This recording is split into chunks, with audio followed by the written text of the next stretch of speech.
21 में कोइलू तू झगड़ा, 22 में का करब तुला फरा, 22 में का करब तुला फर।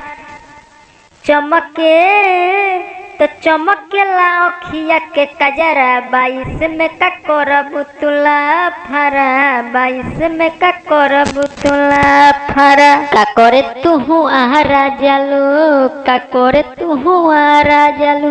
इसी धुन पे लिख दिए हैं आप लोगों के लिए फुल और फ्री सॉन्ग।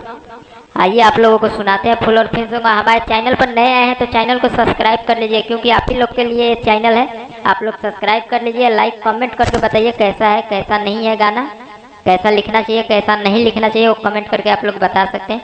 और चैनल पर पहले बार आए हैं तो चैनल को सब्सक्राइब कर लीजिए। थोड़ा दिक्कत से 2-3 दिन वीडियो नहीं चढ़ा था, डेली चढ़ेगा। अरे 21 में कोइलू तू झगड़ा, 22 में का करब तू लफारा, 22 में का करब तू लफारा।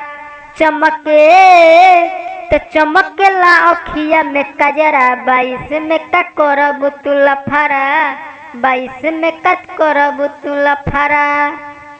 ये मुखड़ा था, ये अंतरा सुनते हैं अंतरा कैसा है, उसी हिसाब से आप लोगों को आना है।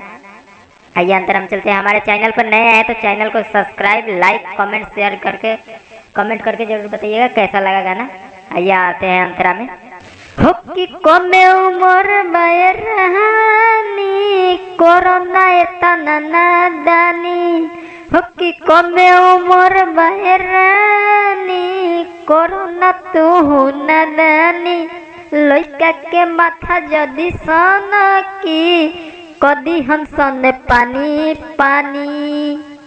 कवनो तो कवनो लगा ली तुहरा में बखारा, 22 में करबू कला फरा, 22 में करबू कला फरा। ये पहला अंतरा था, ये नाम वाला अंतरा देखते हैं। दूसरा अंतरा कैसे है और किस भाव में है, आप लोग को सुनाते हैं दूसरा अंतरा। तोहरा के कवनो न छोरी, मानी जबाते ये गोरी। तोहरा के कवनो न छोरी, मानी जबाते ये गोरी। चक्कर में जोहिया पड़ जैबू, चढ़ल जवानी तोहर कोरी। तोहरा के कवनो न छोरी, मानी जबाते ये गोरी। चक्कर में जहिया पड़ जैबू, चढ़र जवानी तोहर कोडी। हाँ राइटर रवि रंजन साथी लुटी लहरा, 22 में करबू कला फरा, 22 में करबू कला फरा। राइटर रवि रंजन लुटी लहरा, 22 में करबू कला फरा, 22 में करबू कला फरा। ये अंतरा था लास्ट वाला।